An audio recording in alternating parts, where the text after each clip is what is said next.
Hi, this is Steve Schmidt, Web Advisor at Effect, and I'm going to show you how to use the two website traffic calculators. One is going to help you see how many people you would need to get to your website each month to reach whatever goal you have set per month.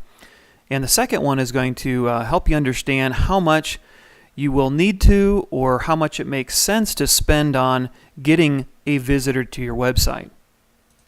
Now, if you haven't already, it would probably make sense for you to go and set your SMART goals. The SMART goals, if you remember, if you've seen our other video, was about setting a goal that is specific, measurable, attainable, relevant, and time-bound. So this could be, I want to double the sales or, get $15,000 of, sales or value from the website every month from a certain audience.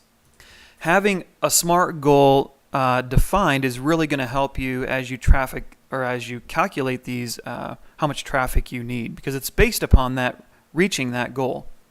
So at the end of this video, you'll know how many website visitors you need to accomplish some kind of goal, and then you'll know about how much does it make sense to spend on getting those visitors, and that's going to help you put together a budget, and then you'll be ready to find out what traffic sources you want to bring people in from. So I want to get you ready for that and help you get to that next step.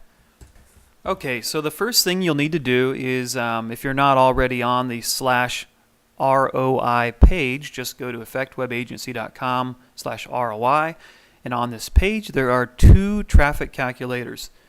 The first one here is for calculating how many website visitors you need. And then the second one, if you scroll down, is calculating how much to spend on attracting a visitor. That's going to help you figure out these things, which we'll cover. So let's go back up to this one and think about your SMART goal that you have defined. I'm going to walk you through two example SMART goals.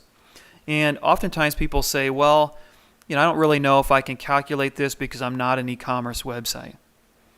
And I understand where you're coming from with that, because when you want leads and phone calls, it is more, it's not as clear in terms of numbers how you're going to calculate that. So that makes sense to me. But I want to show you we're going to actually do that as our first example here. Because when you have a goal in terms of how many phone calls you want or contacts you want, the goal behind that is really to make some more money. So there's always if you get 10 calls and 5 of them turn into clients or customers, they have a dollar amount associated with them. You're doing this whole thing to grow your business, and so there's always at least a rough dollar amount that we can put on it to help size these things up.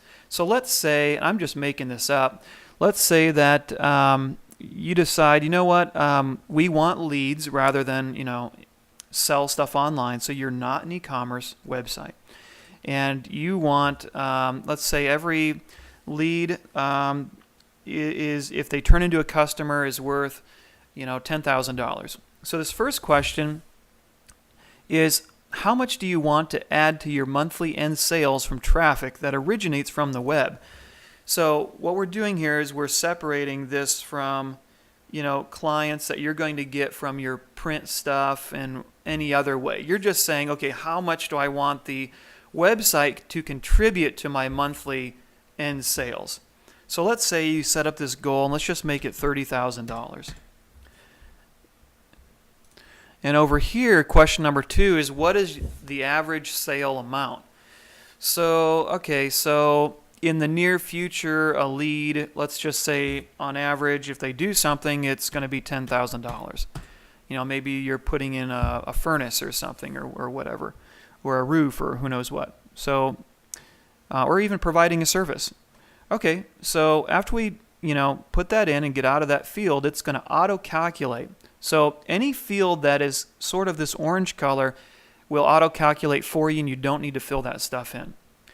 So we get to number 3. In that case, how many additional sales do we need to hit your goal each month?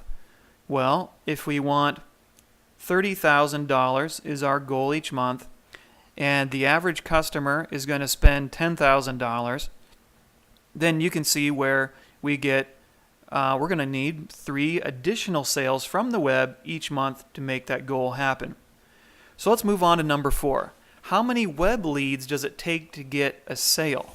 Let's just go back and just review what a web lead is here. This would be a person who submitted a form or called the number on your website. They basically raised their hand and contacted you with the intention that they are considering doing business with you. It's not just a, hey, how can I fix my furnace myself, or some other question. They are actually considering hiring you.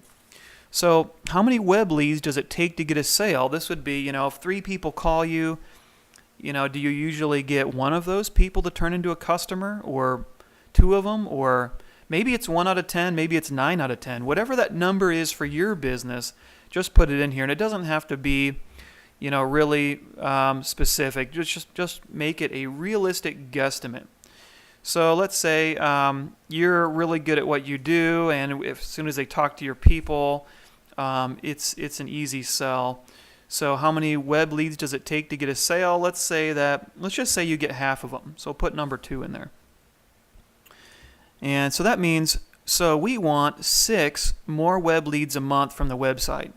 Because if we get 6 web leads, and we divide that by 2, because only half of them are actually going to turn into customers, we have 3 customers, and their average sale amount is this. So 3 times 10,000 is our goal of 30,000. So we're working down to figure out these numbers so we can arrive at how many visitors, not just junk visitors, but how many decent visitors that are relevant to us, that are probably looking for what we have, do we need to get to our website every month to reach the goal. So let's go down to number 6. Now, what is the percentage of the website visitors that convert into web leads? And this is something that most people aren't really sure about. It really depends on your website.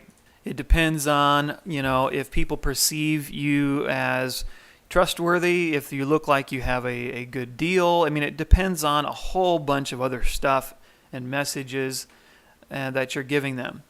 So for a service business, we can use something a little bit higher than number 2. Let's put in 4%. So 4% of your website visitors turn into leads. Or you can put in a different number if you think something else is more accurate. So if 4% of the website visitors turn into leads, that means we need to attract 150 additional visitors a month. And when we say additional visitors, it's not, just, it's got to be people that are looking for a service like us. Not just somebody, looking to do it themselves or something like that. So that's it. We've just calculated how many additional visitors we need a month. Let's go back and do this from more of an e-commerce standpoint, just quick. So let's say we still want 30,000 in sales from the web through our e-commerce website or some kind of ordering website. The average sale amount, let's turn that down to 300 because we've got something more than a cheap thing. And so in that case, it'll tell us we need 100 additional sales each month to hit that goal at this average sale amount.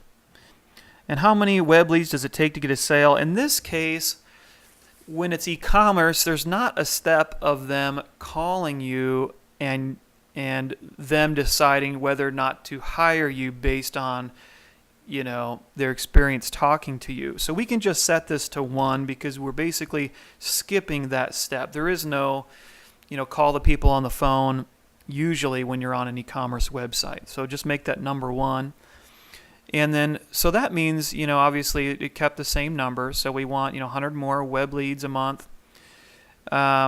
So what is a percentage of website visitors that convert into leads? And we could leave that 4%. We can bring it down to 2%.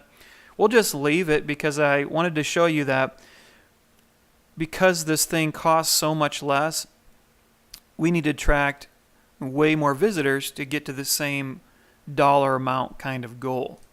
And so this is more, typical with an e-commerce website. We've got a lot of traffic to attract. So at this point, run through this, maybe pause the video and come up with, put in numbers that make sense to you and come up with how many additional visitors do you need to attract a month. And again, if you haven't, set a SMART goal, which would allow you to put this in. Please go to effectwebagency.com/smart and work through that video, and within 15 minutes, 20 minutes, you could have your SMART goal basically defined, and that's how long the video is, by the way.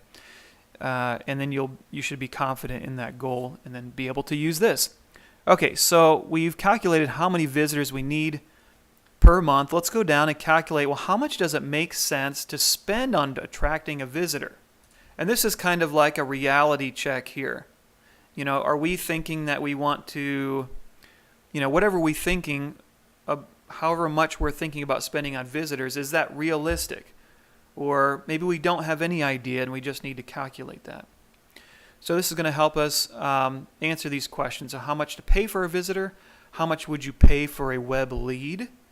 So if somebody was going to submit a form to contact you and they were considering using your service, how much would you pay for one of those web leads? How much is too much? How much is the right amount? Okay, so let's start using this. Now this calculator will probably require you to play with the numbers more to find the sweet spot if it doesn't seem right at first. So it's a really good it's really good at helping you think, well, that doesn't make a lot of sense. Okay, maybe I need to change this number. Does that make sense? So let's walk through this thing. So how much is your margin on an average sale?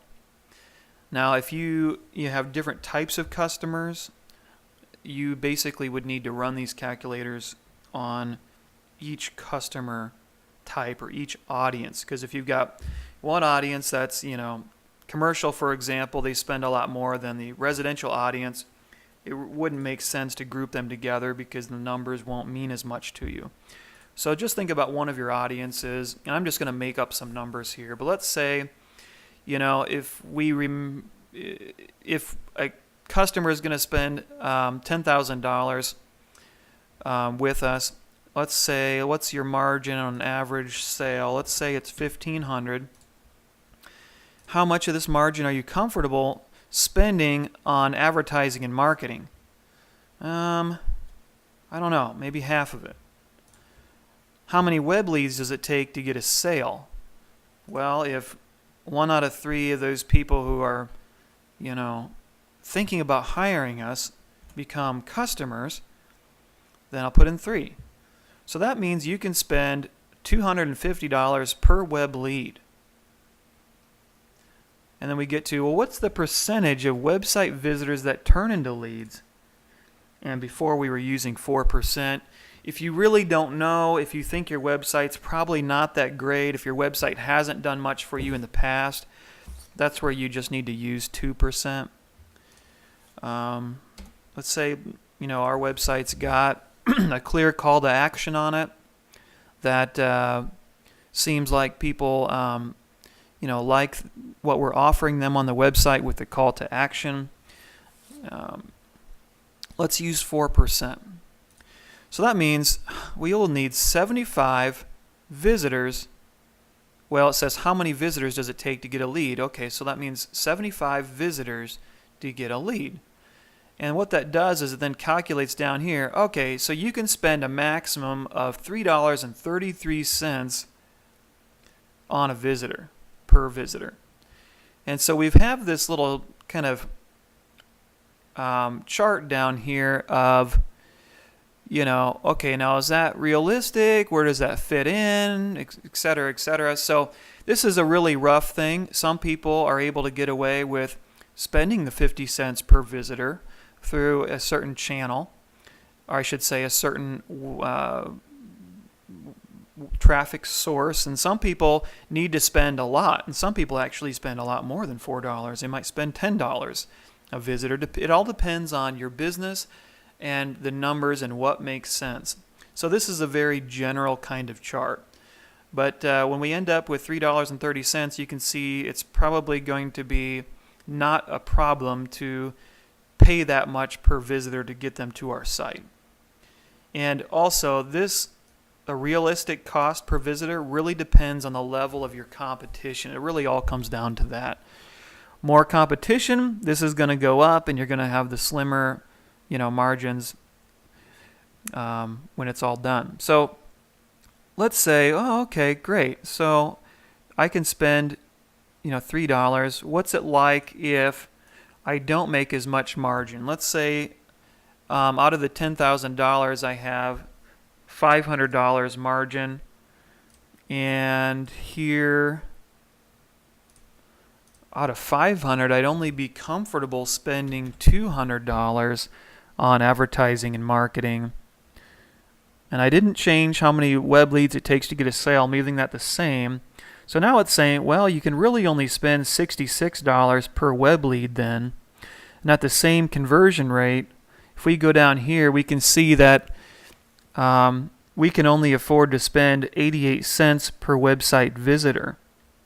And it's kind of in the not likely category. It's still possible, but it's gonna be tougher to get traffic for that amount. And again, this is a really general kind of chart. It really depends on your business. So if you get a calculation down in here, what I would do is first look at our numbers and see if those can be tweaked or need to be more, if one of them is off or something.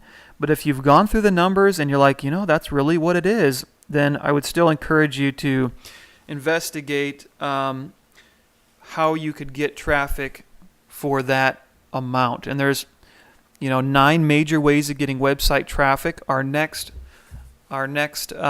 video is going to be about those 9 ways, pros and cons from each. And so watch for that, and that'll help you narrow in on how you could get your traffic for that price per visitor. But the interesting thing about this is if you tend to get, most people like you and most people tend to go with you and stuff, how many web leads does it take to get a sale? Maybe it's only 2. So maybe half of everybody who contacts you does business. Well, that just changed this drastically. Or maybe it's 2/3 of people that contact you do business. So it really only takes 1.5 people to get a customer. So that drastically changes this again. Let's say, it takes 3 people to get 1 customer, but our website is just, it doesn't, maybe it gets some traffic, but it doesn't have a clear call to action. It doesn't have an offer, doesn't have a guarantee. It's old looking, it's not mobile friendly, and so maybe we only get like a 1% conversion rate. Well, all of a sudden, we really don't have hardly any money to spend on getting traffic to it, because we could spend money and then we wouldn't get enough conversions to make it even make sense. And I've seen that. I've seen people, one company we worked with years ago was spending $500, and he didn't know this, but it averaged out to he was spending $500 on average to sell a $500 order. And so, he had his own payroll time into it. He had, he was paying us to investigate it and report on it. So he was actually paying more than what he was getting. But anyways, you can see how that doesn't make sense. So play with these numbers until all the numbers are in there, are pretty realistic. And then you can move on to the next step of finding out where are you going to get that traffic from for whatever this price is or less. And that'll be our next video. That'll be ready in March of 2015. And the page is not up yet, but when it is up, you can go to effectwebagency.com/traffic. And as always, If you feel like you want some guidance or feedback on your numbers, or you would like to walk through those things, or maybe you even need help defining your SMART goal, feel free to contact me. You can request a free strategy session, and I'd be happy to help you clarify those goals, identify possible steps for reaching them, and then sizing up those options, pros and cons, potential cost, potential pitfalls to avoid, stuff like that. I'm interested in helping you get to where you want to go. So just fill out the form and then we can talk. If you're not ready for something like that, you can simply subscribe and you'll get once a month real client stories, and those stories contain what they did, what their goal was, and what the result of what they did was. So there's lots of good stuff there that you can learn from and glean off of. And we also have practical how-tos and tools like these calculators published on a regular basis. So there's other tools that you probably haven't seen yet, and there's new ones certainly coming up. So if you subscribe, we'll keep you in the know of those things. Thank you very much, and I hope this has helped.